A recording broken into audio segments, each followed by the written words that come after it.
모두에게 평등한 화장실은 가능할까? 우리의 화장실은 어떤가요? 제가 화장실을 살펴보면서 발견한 점이 있는데요. 안녕하세요. 이 교수의 책과 사람 크리에이터 서울대학교 인류학과 이현정 교수입니다. 오늘은 여러분들이 조금 익숙하실 수 있는 책을 가져와 봤어요. 바로 김지혜 선생님이 쓰신 선량한 차별주의자라는 책입니다. 이 책은 2019년도에 초판이 발간됐고요. 그리고 나서 1년도 채 되기 전에 10만 부가 팔리는 엄청난 베스트셀러입니다. 그래서 여러분들께서 이미 읽어보신 분들도 많이 계실 것 같은데요. 저는 이 책을 조금 나중에 샀어요. 그래서 지금 이 책은 표지가 조금 특이한데요. 2020년도 특별 한정판이라고 합니다. 책을 먼저 잠깐 보여드리면요. 제가 구입한 이 책은 표지가 이중으로 되어 있어요. 보시면은 겉표지가 있고 또 안에 표지가 있는데요. 가운데가 이렇게 둥글게 구멍이 나 있어요. 그리고 보시다시피 안에 두 마리의 새가 서로 부둥켜 안고 있는 그러한 모습입니다.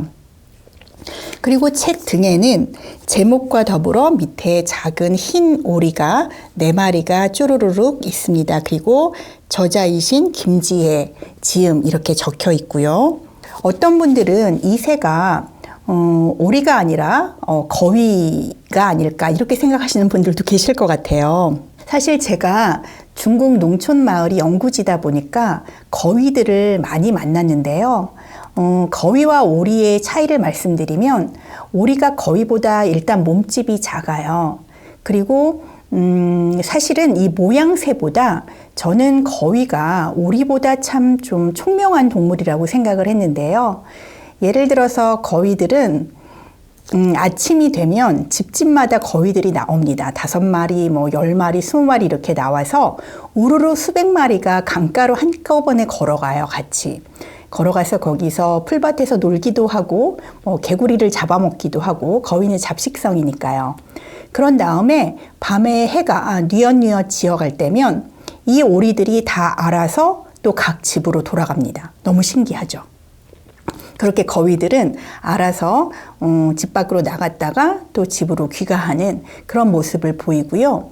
그리고 또 거위는 마치 개처럼 집안에 낯선 사람이 오면 꽈이 하고 이렇게 옵니다.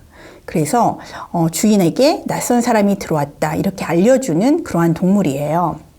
그런데 제가 이렇게 거위랑 좀 익숙하다 보니까 이 새가 뭘까라고 좀 한참 동안 고민을 했는데요. 제 생각에는 이 새는 거위는 아닌 것 같고 오리인 것 같아요. 그 까닭은 여러분들 미운 오리 새끼라고 안데르센 동화 아시죠? 거기서 보면은 한 마리가 다른 오리들과는 다른 모양새를 하고 있어요. 그래서 주변 오리들한테 약간 왕따 같은 것도 당하고 스스로도 나는 왜 이렇게 생겼을까라고 고민도 많이 하잖아요. 그래서 제가 볼 때는 이 제목이 선량한 차별주의자인 것만큼 그러한 차별이라든지 소외에 대해서 다루었던 안데르센 동화에서 차용해 온 게 아닐까 하는 생각을 했습니다. 그러면 제가 겉표지를 한번 벗겨볼게요.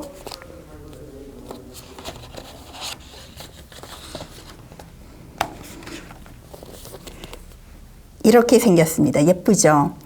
이렇게 보시면은 바탕이 노란 그러한 표지이고요. 안에는 우리가 일반적인 그리고 평범한 그런 오리라고 할 수 있는 흰 오리가 있고요. 그 옆에는 좀 남다르다라고 할 수 있는 일종의 퀴어 오리가 있어요. 무지갯빛이 이렇게 홀로그램 처리가 되어 있어서요. 무지갯빛의 오리가 있습니다. 그리고 뒷면에는 이번에는 하얀 오리하고 검은 오리가 어깨동무를 하고 있어요. 저는 처음에는 이 검은 오리도 홀로그램 이렇게 무지갯빛 오리면 어떨까 하는 생각을 했는데요. 생각해보니까 이건 저의 또 고정관념이더라고요. 오리가 검은 오리도 있을 수 있고 무지갯빛 오리도 있을 수 있는데 꼭 앞표지의 오리가 뒷표지의 오리일 필요는 없는 거잖아요. 그래서 뒷표지에는 이렇게 작은 오리가 어깨동무를 하고 있는 모습으로 있습니다. 겉표지를 저희가 다시 보면은요. 이제 구멍이 뚫려서 이렇게 돼 있고 안에 저자 소개가 나와 있어요. 저자 김지혜 선생님은 여기 보면은 어떻게 나와 있냐면요. 강릉 원주대학교 다문화학과에서 소수자, 인권, 차별에 관해 가르치고 연구한다. 이주민, 성소수자, 아동청소년, 홈리스 등 다양한 소수자 관련 현안에 관심을 가지고 현장과 밀접한 연구를 통해 사회의 구체적인 변화를 만들어낼 수 있는 법, 정책적 대안을 제시하려고 노력한다. 그리고 또 밑에도 더 길게 써져 있는데요. 김지혜 선생님은 그러니까 지금 국립 강릉 원주대학교의 교수로 계시고요. 그리고 여러 가지 소위 말하는 사회적 소수자, 인권과 법적인 문제, 그리고 그들의 사회복지적인 차원도 관심을 가지고 계십니다. 일단 이 정도로 김지혜 선생님을 소개를 하고요. 제가 책을 읽어본 바에 따르면 김지혜 선생님은 제가 개인적으로는 잘 알지 못하는 분이지만 굉장히 꼼꼼하게 연구하시고 그리고 책도 두루두루 읽으시는 분 같았어요. 그럼 이제 이 책의 내용으로 들어가 볼까요? 먼저 이 책은 제가 읽기 전에 예상했던 것보다 좀 어려운 책이었어요. 내용이 무게감이 있고 빽빽합니다. 저는 이 책이 1년 만에 10만 베스트셀러, 10만 판매를 한 베스트셀러라고 해서 그 주제가 좀 어렵다고 하더라도 읽기는 굉장히 수월하지 않을까 하고 막연하게 생각을 했었는데요. 막상 읽어보니까 한 장 한 장의 내용이 굉장히 좀 치밀하고 또 무게감이 있어서 쉽게 넘어가지는 않았습니다. 학술서 성격도 상당히 가지고 있고요. 이 책은 중요한 메시지를 1장부터 맨 마지막까지 많이 담고 있는데요. 그 중에서 오늘은 몇 가지만 함께 나눠보려고 합니다. 첫 번째는 이 책이 전하는 핵심 메시지라고 할 수 있어요.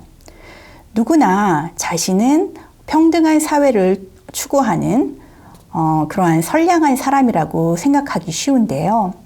저자는 말합니다. 당신은 선량한 사람이라고 생각할 수 있지만 사실은 알게 모르게 차별에 관여하고 있다고요. 그래서 착하거나 나쁘거나 이러한 문제가 아니라 본인이 평등한 사회를 추구하는 선량한 사람이라고 하더라도 차별과 무관하지 않다라고 그렇게 지적을 하고 있습니다. 어떠세요? 우리는 일반적으로 자신이 차별을 하고 있다라고 생각하지 않아요. 내가 장애인에게 손가락질하는 것도 아니고 내가 무슨 성소수자에게 돌을 던지는 것도 아니고 내가 여성이라고 해서 나와 다른 곳에 따로 밥상을 차려서 먹으라고 하는 것도 아닌데 내가 무슨 차별주의자야? 이렇게 생각하기 쉽죠. 그런데 차별은 이처럼 내가 누군가의 앞에서 욕을 한다거나 물리적인 폭력을 휘두른다거나 아니면은 배제를 한다거나 단지 이러한 문제로만 발생하는 것이 아닙니다. 그 점이 이 책에서 제시하고 있는 굉장히 핵심적인 메시지 중에 하나라고 생각을 해요. 거꾸로 우리가 한번 생각해 보아야 할 점은 우리가 설령 차별을 가하지 않는 사람이라고 생각을 하더라도 내가 가지고 있는 특권이 무엇인가를 한번 생각해 보는 겁니다. 특권이라는 것은 그 단어 자체로 좀 여러분들에게 거부감을 느끼게 할 수가 있어요. 특권은 뭔가 대단한 사람들, 어떠한 돈이 많은 사람, 혹은 지식이 많은 사람, 권력이 있는 사람, 이런 사람들만 가지고 있는 거라고 생각하기 쉽지만 사실 특권이라는 것은 우리가 알지 못하는 새에 우리 자신의 삶 속에 너무나 자연스럽게 녹아들어가 있는 경우도 많이 있어요. 그래서 그러한 특권, 내가 생각하지 못했지만 사실상 내가 누리고 있는 특권이 무엇인가를 생각해 본다면 우리 사회가 사실상 얼마나 평등하지 못한 사회인지 그리고 내가 알게 모르게 어떻게 차별에 관여하고 있는지를 생각해 볼 수 있다는 겁니다. 여러 가지 측면에서 생각해 볼 수 있는데요. 먼저 남성 특권에 대해서 한번 생각해 보려고 그래요. 오늘날에 상당히 많은 남성분들이 예전에는 여성들이 차별받았다는 걸 이해해. 하지만 오늘날 여성들이 무슨 차별을 받아? 이렇게 말씀하시는 분들이 있는데요. 그것은 이분들이 본인이 남성으로서 어떠한 특권을 가지고 있는지를 사실은 잘 모르기 때문일 수도 있습니다. 너무 자연스럽게 살아왔기 때문에 그러한 특권을 잃어버린다는 느낌이 오히려 더 강력하게 느껴지는 것이지 실제로 본인이 얼마나 많은 특권을 여전히 가지고 있는지에 대해서는 막상 생각해 보지 못했다는 거죠. 그래서 이 책에는 이러한 이야기들이 나옵니다. 한번 제가 예시로 보여드릴게요. 남성들이라면 대체로 이렇게 생각할 거라는 겁니다. 나는 밤에 공공장소에서 혼자 걷는 걸 무서워하지 않아도 된다. 내가 승진에 자꾸 실패한다면 그 이유가 성별 때문은 아닐 것이다. 내가 책임자를 부르면 나와 같은 성별의 사람을 만날 것이 거의 분명하다. 조직에서 더 높은 사람일수록 더 확신할 수 있다. 내가 운전을 부주의하게 한다고 해서 사람들이 나의 성별을 탓하지는 않을 것이다. 내가 많은 사람과 성관계를 한다고 해서 비난과 조롱의 대상이 되지는 않을 것이다. 나의 외모가 전형적인 매력이 없더라도 큰 문제가 아니며 무시할 수 있다. 이것은 남성의 관점에서 볼 때 이렇다는 거예요. 그런데 지금 이 이야기는 사실은 여성들이 차별이라고 느끼는 것에 일종의 어떤 거꾸로 이야기하는 그런 이야기들인 거죠. 그러니까 여성들은 사실 밤에 다닐 때 두려움에 떨기도 하고, 뭐 공중 화장실을 갈 때 무서워하기도 하고, 그리고 내가 어떤 승진을 하거나 직장을 얻거나 아니면 어떤 평가를 받을 때 내 성별이 문제가 되기도 하고요. 그러한 여러 가지 점들을 지금 남성 특권의 항목들은 거꾸로 설명을 하고 있는 겁니다. 어떠세요? 남성분들은 여성들이 이러한 어떤 차이랄까 차별을 경험하고 있다는 걸 알고 계셨나요? 이러한 문제들은 여성을 억압하는 건 남성이야. 그러니까 남성들이 잘못했다는 걸 인정해야 돼. 라고 하는 방식으로는 차별을 해결할 수 없다는 것을 드러냅니다. 무슨 이야기냐면 사실상 우리 사회의 남녀 차별의 많은 중요한 부분들은 남성을 비판하거나 그를 억압자라고 그냥 지명하는 거가 문제가 아니라 그것을 넘어서 여성들도 남성이 누리는 것과 같은 그러한 권리와 자유를 누릴 수 있도록 우리 사회의 영역들이 확장되어야 된다는 것을 뜻해요. 그러니까 남성이 가지는 것을 여성이 뺏어오거나 이런 문제가 아니라는 거죠. 남성이 누리고 있었던 것, 그건 같은 사람이 여성도 누릴 수 있게 하자. 이렇게 표현하는 게 오히려 맞겠죠. 그럼 이번에는 비장애인 특권에 대해서 한번 생각해 볼까요? 저는 이 책을 읽으면서 이처럼 우리가 특권에 대해서 거꾸로 생각해 보는 것이 차별을 고민할 때 아주 중요한 방식이라는 깨달음을 얻었어요. 그러면 비장애인이라면 어떻게 생각을 할 수 있는지 우리가 비장애인 특권에 대해서 제가 한번 읽어볼게요. 나의 신체적, 정신적 상태는 매번 지칠 만큼 남들의 관심 대상이 되지는 않을 것이다. 나는 성인으로서의 성생활을 누리고 부모가 될 가능성에 대해 의심받지 않을 것이다. 나는 한 장소에서 다른 장소로 이동할 때 버스, 기차, 비행기, 그리고 다른 교통수단을 이용할 수 있을 것이다. 나는 직장에서 동료들이 나를 불편하게 여길지 늘 걱정할 필요가 없을 것이다. 나는 모든 것에 도움을 필요로 하는 사람이라는 인식을 주지 않고 필요할 때 도움을 청할 수 있을 것이다. 나는 학교, 스포츠 프로그램, 사회봉사, 직업활동 등에서 다른 사람들로부터 격리되지 않을 것이다. 제가 아까 남성 특권도 마찬가지지만 비장애인 특권도 어떤 일부분만 가지고 온 거예요. 그러니까 이것이 우리가 남성으로서 혹은 비장애인으로서 누리는 특권의 전부는 아니라는 거죠.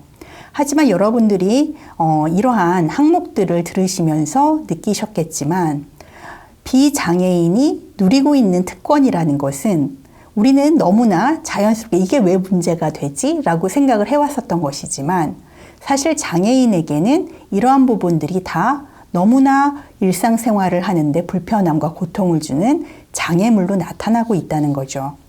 그래서 우리가 비장애인이라면 비장애인으로서 어떠한 특권을 갖고 있는지를 한번 생각해 보는 것이 우리 사회가 얼만큼 차별적인가, 장애인에게 차별적인가 하는 점을 되짚어 볼 수 있는 한 가지 방법이라고 할 수 있겠습니다. 그러면 하는 김에 이번에는 이성애자 특권에 대해서 생각해 볼게요. 제가 마찬가지로 몇 가지 항목을 말씀드리겠습니다. 이성애자라면 이렇게 생각한다는 거예요. 그 얘기는 거꾸로 비이성애자라면, 퀴어라면 이러한 문제가 사실은 커다란 어떤 어려움이거나 고통이 될 수 있다는 거죠. 나는 가족, 친구, 직장 동료들이 나의 성적 취향을 알게 될까봐 두려워할 필요가 없다. 나는 성적 지향보다는 내 직업이나 관심사로 사람들 사이에서 구별될 것이다. 나는 내 성적 취향으로 인해 문란하거나 성에 집중한다고 여겨지지 않을 것이다. 나는 다른 사람들의 호기심, 비난, 타인에 의한 조사 없이 파트너와 가정을 꾸릴 수 있을 것이다. 나의 파트너가 질병이나 사고가 생겼을 때 나는 가장 먼저 접근할 수 있을 것이며 파트너가 사망할 경우 나는 그의 가장 가까운 사람으로서 장례식장에서 위로받을 수 있을 것이다. 또한 법적으로 그의 재산을 상속받을 것이다. 나는 수업, 회의, 대화에서 배제당하거나 공격받는다는 느낌 없이 귀가할 수 있을 것이다. 나는 원한다면 파트너와 함께 종교 집단에 소속될 수 있을 것이다. 어떠세요? 이러한 항목들이 여러분들이 어떻게 보면은 정말 한 번도 생각해 보지 못했던 그러한 문제일 수 있잖아요. 하지만 사실은 이러한 점들을 남성들은 그리고 비장애인들은 그리고 이성애자들은 사실은 특권처럼 누리고 살아오고 있다는 거예요. 그래서 우리가 이처럼 소위 일반적인 사람이라고 이야기되는 사람이 어떠한 특권을 가지고 있는지를 생각해 봄으로써 거꾸로 우리 사회에 그렇지 않은 사람들은 얼마나 차별을 받고 있거나 그들의 자유가 억압되고 있거나 권리가 존중되고 있지 못한지를 생각해 볼 수 있다는 겁니다. 따라서 평등한 사회를 만든다는 것은 많은 사람들이 오해하듯이 제로섬 게임처럼 누군가의 이익을 빼앗아서 다른 사람에게 나눠주는 그러한 분배의 문제라고 할 수가 없어요.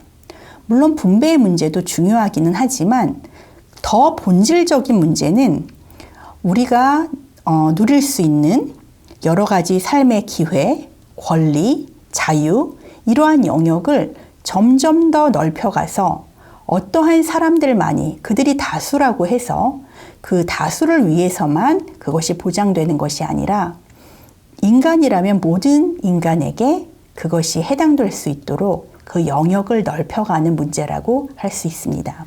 두 번째로 하고 싶은 이야기는 차별이 가지고 있는 다중성의 측면이에요. 제가 앞서서 여성, 장애인, 그리고 퀴어의 사례를 들었지만 사실 차별은 이렇게 평면적이고 1차원적으로 이루어지지는 않아요. 예를 들어 여성이라고 해서 모두 사회적 약자 혹은 사회적 소수자라고 할 수 있을까요? 여성 중에 경제적으로 부유하거나 정치적으로 권력을 갖거나 하는 사람들도 존재하죠. 제가 예전에 독거노인을 연구한 적이 있었는데요. 독거노인이라는 개념은 그 자체로 외롭고 또 비참하고 그리고 가난한 그러한 모습을 형상화하지만 사실 생각해보면 혼자 사는 노인이 다 그런 건 아니에요. 빌딩 몇 채를 가지고 있으면서 자식들이든 누구랑 사는 게 귀찮으니까 내가 그냥 나는 혼자 살면서 즐기겠다 라고 하는 노인들도 있을 수 있거든요. 연구할 당시가 박근혜 대통령 시절인데 저는 그런 생각도 해봤어요. 사실 박 대통령도 개념적으로는 독거노인입니다. 박 대통령도 여자지만 그래서 여자로서 어떤 차별 경험이 살면서 있었겠지만 그렇다고 해서 우리가 그녀를 사회적 소수자, 불쌍한 독거노인 이렇게 볼 수는 없어요. 경제적, 정치적, 사회적 어느 부분에서도 사회적 약자라고 말한다면 그것은 어떤 넌센스가 되겠죠. 또 만일 어떤 여성이 비장애인이고 또 이성애자라고 한다면 그 여성은 알게 모르게 장애인 차별이나 동성애자 차별에 관여하고 있다고 할 수도 있어요. 남성도 마찬가지예요. 남성인데 장애인이라면 또는 남성이지만 동성애자라면 남성으로서는 차별을 가하는 그러한 입장에 서 있다고 할 수 있지만 물론 이거는 의식적으로 그런다는 것은 아니에요. 그렇지만 장애나 성적 지향의 측면에서는 차별을 받는 입장에 있다라고도 할 수 있죠. 그렇기 때문에 차별의 문제는 다중적이라는 거예요. 저자가 말하듯이 우리가 단순히 여성이다, 남성이다, 장애인이다, 비장애인이다, 뭐 이러한 식으로 그것만으로 모든 것을 한꺼번에 결정하고 이야기할 수 있는 것이 아니라 그 사람이 그 사회에서 어떠한 위치에 속해 있는지를 조금 더 복잡하고 다중적으로 생각해 볼 필요가 있다는 겁니다. 정말 많은 이야기를 다루는 책인데요. 이 책의 내용을 제가 다 소개하거나 말씀드리기는 어려울 것 같고, 그리고 제 채널의 목적은 책을 소개한다라기보다도 제가 책을 읽고 느낀 점을 함께 나누는 그런 채널입니다. 그래서 다른 부분은 제가 넘어가고요. 마지막으로 이 책 저자도 제기했었던 문제, 모두에게 평등한 화장실은 가능할까? 라는 문제에 대해서 나눠볼까 해요. 저자는 미국 영화 히든 피겨스를 예를 들면서 1960년대 흑인 여성이 화장실을 가기 위해서 다른 건물로 무려 800m를 갔어야 됐었던 그러한 사례를 말을 해요. 당시에 남성용과 여성용으로 화장실이 구분되었을 뿐만 아니라 인종차별로 인해서 백인용 화장실과 유색인용 화장실이 따로 있었다고 해요. 그러다 보니 이 흑인 여성은 유색인용 화장실을 찾아서 여러 건물을 들락날락하면서 찾아갔어야 됐었던 건데요. 사실 화장실이야말로 우리가 일상적으로 꼭 필요하고 또 때에 따라서는 긴급하게 사용해야 되는 그러한 공간이잖아요. 그 화장실은 한 사회의 평등한 수준, 그러니까 그 평등 지표를 나타내는 그러한 공간이기도 합니다. 우리의 화장실은 어떤가요?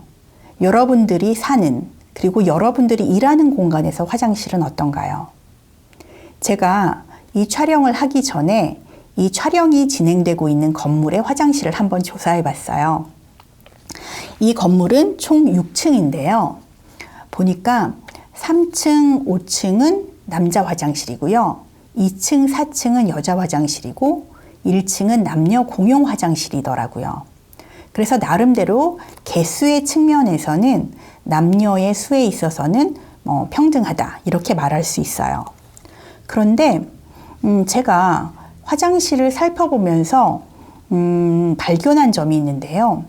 이 빌딩의 화장실은 모든 화장실이 입구가 굉장히 좁을 뿐만 아니라 휠체어가 들어갈 수 있는 그러한 길이 없어요. 그래서 장애인이라고 한다면 화장실을 이용할 수가 없을 것 같아요.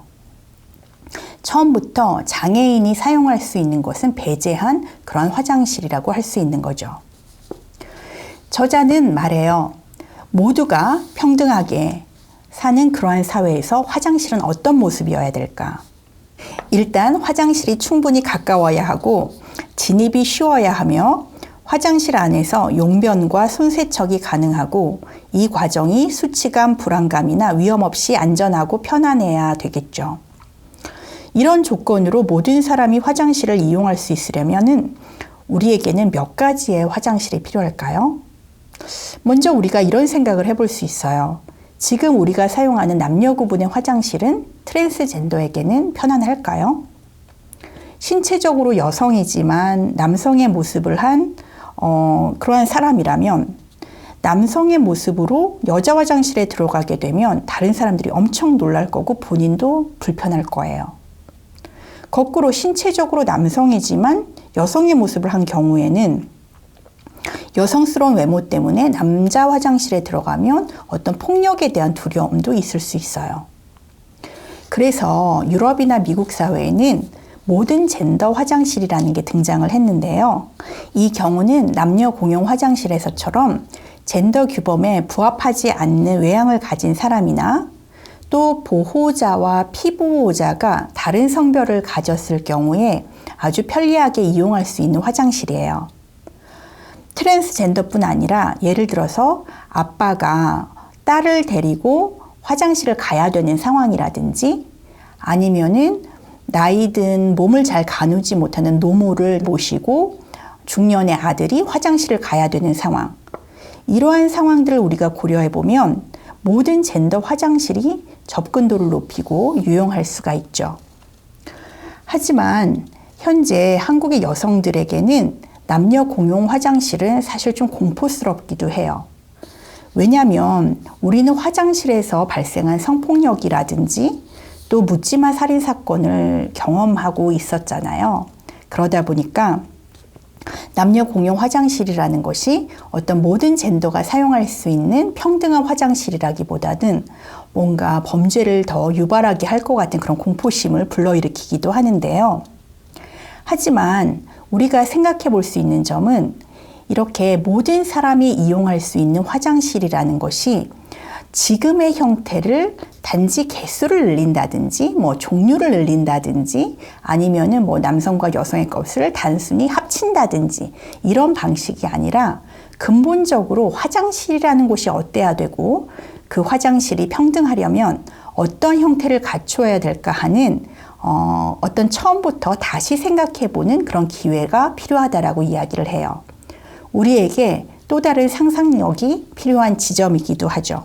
지금의 현대식 화장실이 어떤 시대의 발명품이었듯이 우리가 앞으로 생각해 볼 수 있는 모든 사람이 사용할 수 있는 평등한 화장실은 우리의 정말 남다른 상상과 어떤 기획이 필요하다고 할 수 있겠어요. 혹시 여러분들에게 좋은 아이디어가 있을까요? 오늘은 김지혜 선생님의 선량한 차별주의자를 통해서 이런저런 생각을 나눠봤는데요. 어떠셨나요? 차별이라니 정말 지긋지긋하다. 이제 이런 이야기 좀 그만해. 이렇게 생각하셨나요? 아니면 제가 오늘은 특권이라든지 다중성이라든지 그리고 마지막에 화장실 이야기까지 조금 다르게 접근해 보려고 했는데요. 차별에 대해서 조금 다르게 생각해 볼 수 있는 기회가 되셨나요? 저는 앞으로도 제가 읽은 책을 여러분들과 이처럼 좀 편안하게 나눠보려고 해요. 저와 함께 나누고 싶은 의견이 있으시면 댓글에 남겨주셔도 좋고요. 혹시 자신의 경험에 대해서 좀 길게 나누고 싶으신 게 있다면 이메일 여기 보이시죠? 북앤사람 bookandsaram @gmail.com으로 이메일을 보내주셔도 좋아요. 그럼 제가 기회가 되는 대로 또 이 채널에서 소개하고 또 함께 이야기를 나눠보도록 할게요. 오늘 영상이 마음에 드셨다면 좋아요, 구독, 알림 설정 부탁드릴게요. 그러면 안녕.